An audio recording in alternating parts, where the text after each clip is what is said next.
Adam, over at Legal Sports Report, we do have two other stories, couple of state updates that are going on over there involving a couple of southern states in Alabama and Georgia.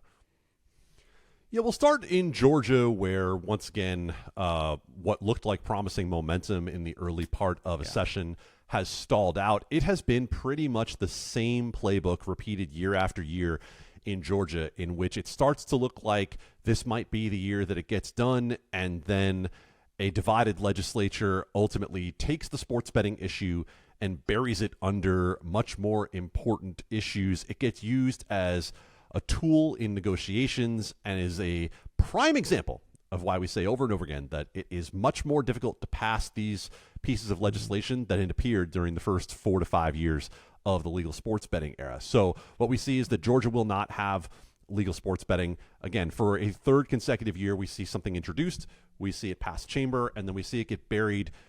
It's been healthcare before, it's been voting rights, it's been transgender care, it's been many other issues that have a lot more weight for legislators that have ultimately taken down sports betting in Georgia. I have a feeling it will come back. The question is going to be for legislators in Georgia, in what form are you going to bring this back? Is this something that potentially should be going to the ballot? Because we've already talked about the fact that in Georgia, it was going to require a constitutional amendment, even though there was some disagreement among legislators as to whether that was going to be the case. It looked like that was going to be what passed. If we're going to have to go to the ballot in the first place, you might want to consider doing it all at one time. Now, over in Alabama, there's a glimmer of hope still alive, as a bill that once was a comprehensive lottery, sports betting, casino bill has been stripped and is going to conference committee, where you pretty much expect that this is going to come out with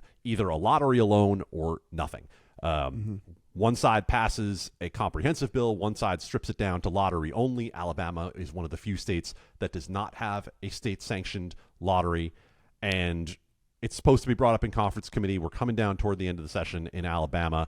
One of the legislators at the heart of it told our Pat Evans, hey, I mean, your guess is as good as mine as to where this ultimately ends up. This is a lot more progress than we've seen on sports betting in Alabama in the past. And so that could be something that gets tucked into the back pocket of the industry and of Alabama state legislators, and potentially they come back with that in a couple of years.